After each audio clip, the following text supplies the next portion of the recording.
Number 15, so the question 15 is say, suppose f is the function defined by y equal to 3x squared plus 1, and g is another function which is defined by y 2x.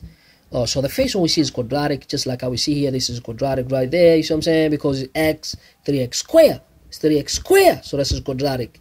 And g is the function by this g defined by y equal to 2x. So this is a linear here, 2x, just a linear. Then the graph of the function is g minus f. It's g minus f. So they say this graph is going to open downward and has a vertex. What is a vertex? Vertex is like a corner or tiny point.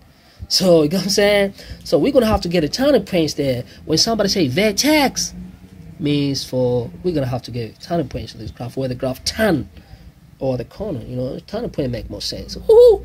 So now the second one say open upward, how the vertex is that one. So open upward, how vertex is that one. So you can really not figure out for now, man. So what we're gonna do first, you have to find g minus f. That's the first step. So let's get g minus f, man. It's easy, man. So g minus f. So now we're gonna say g minus f. So I'm gonna put the solution right here.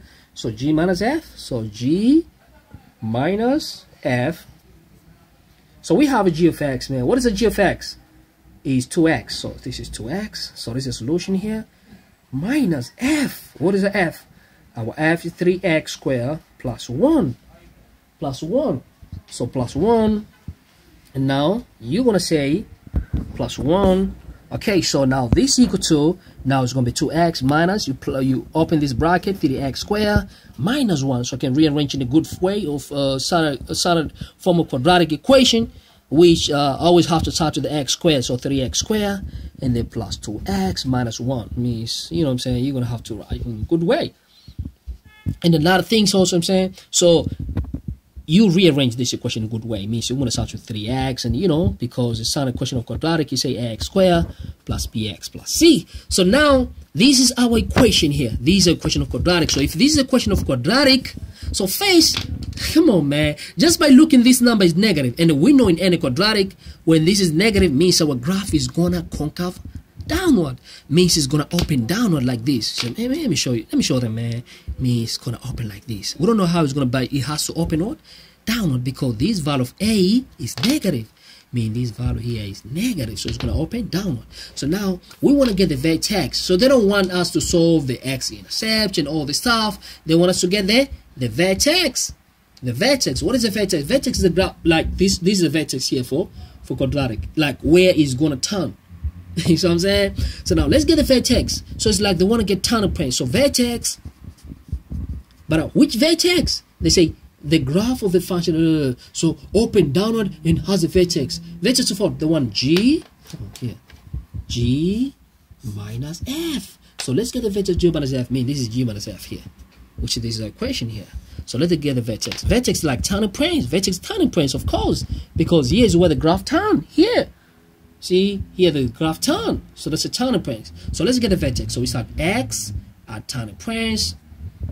X at tangent points and y at tangent points. So x at tangent points you get by, say, negative b over 2a. That's x at tangent points. And y at tangent points also, you can either use formula, or when you get the value of x at tangent points, and then you can substitute the original equation. So I can do two methods. Okay, y at tangent points. Okay, let me show you the common way where a lot of people they do. So I'm going to say equal to negative. What is a b? This is a b here.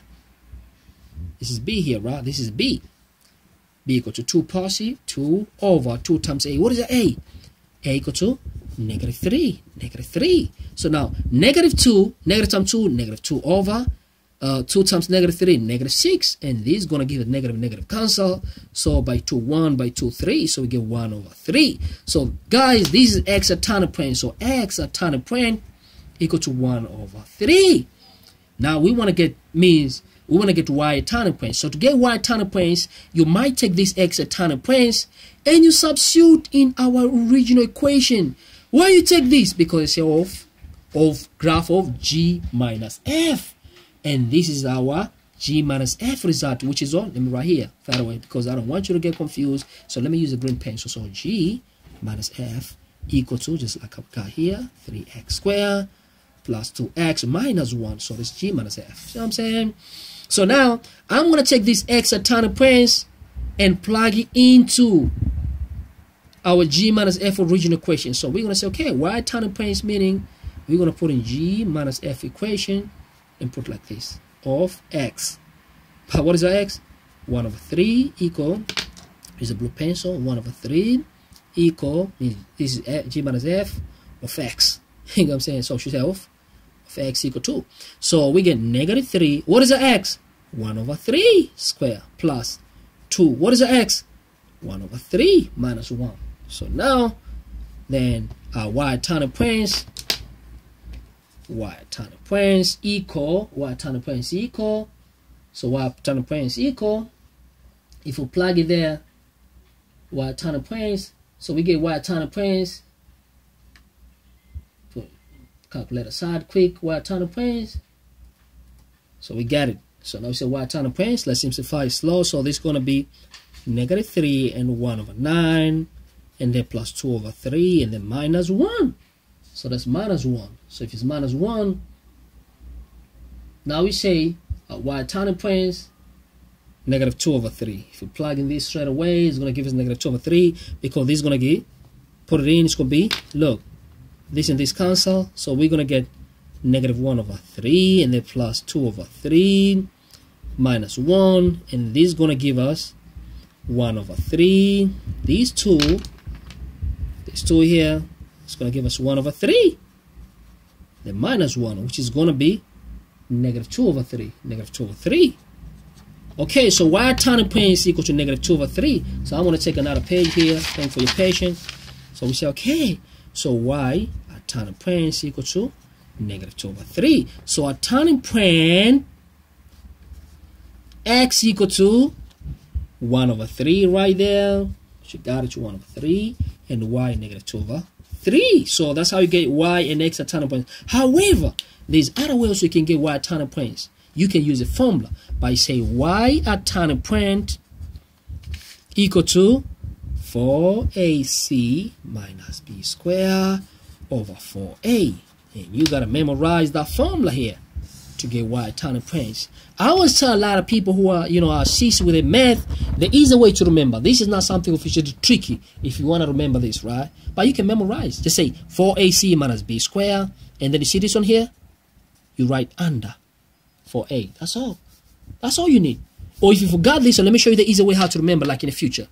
I believe everybody didn't know this formula. X equal to negative b plus or minus b squared minus 4ac over 2a. So what you do, if you do remember this formula, and then you want to remember the x at turning point, this is a trick I'm giving you. Don't say this guy is a tricky. So what you should do, you see, if you write this formula, right, or if you have in a formula sheet, if they give you, but you should not use formula sheet. What you do, you flip it. Look, you flip it. It's b squared, flip this one. It's going to be, take only this one. It's going to be, is b squared minus 4ac. Now you flip, it's going to be 4ac minus b squared. And then take only this part here. Divide here. Say 4a. That's the easy way to remember. This is a y at turning point.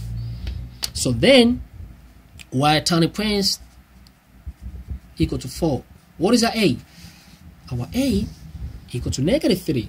Our a equal to negative 3. So this is going to be negative 3. And our c, negative 1 minus b. What is our b? b equal to 2 square over 4 times a. What is our a? Negative 3. So we can simplify this y at turning point equal to negative 3 times negative 1 positive 1 times 3 is going to be 2, 12.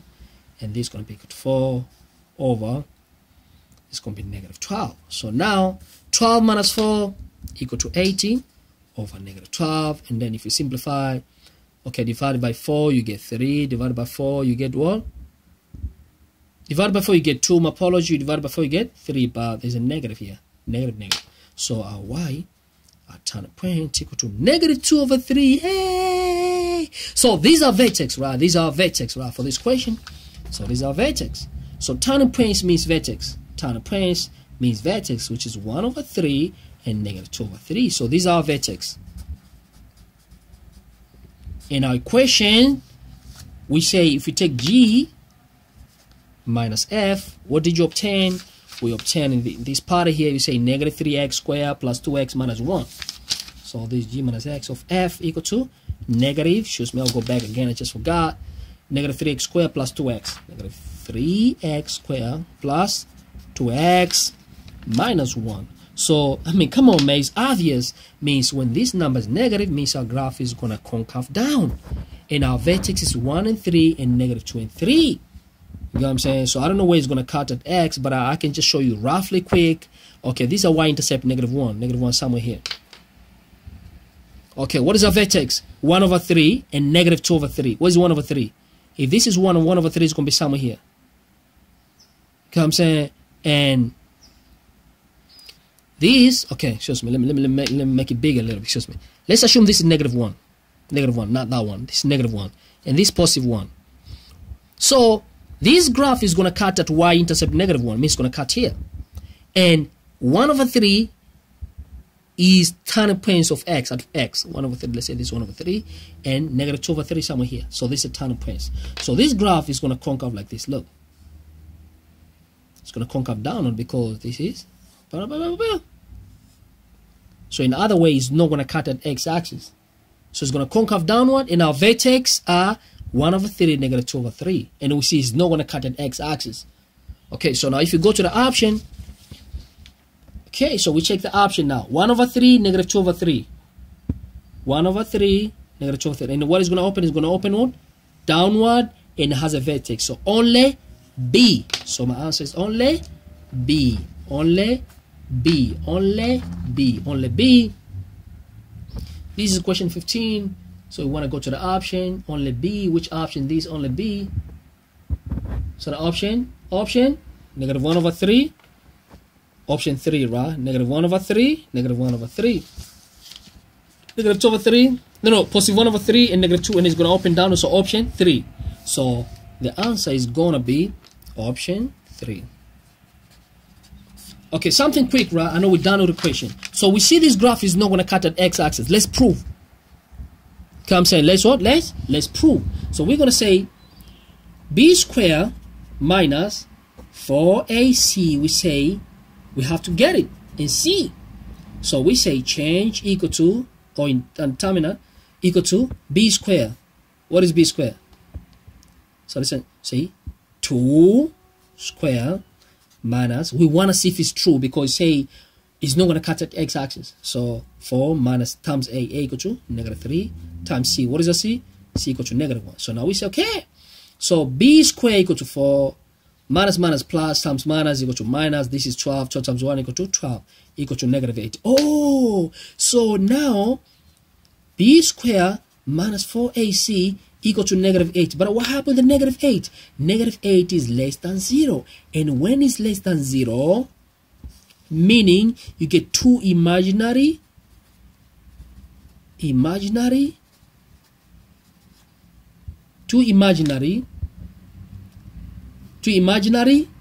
roots. Two unequal. I should say two unequal. My apologies. Here must be unequal. So I'm gonna put small arrow here. So this must be unequal. Two unequal imaginary roots. You know what I'm saying? And we see, yeah, it didn't cut at x, so these are imaginary roots. Just in case, you know, if you don't understand this part, please go to my video and you can get to understand. So this is going to give us two imaginary equal roots. So you can see it didn't cut at x. Go to my video. If you have any problem, just tell me. I can direct you how to get to my video, or you can just go to my video. Thanks so much. I appreciate it, man.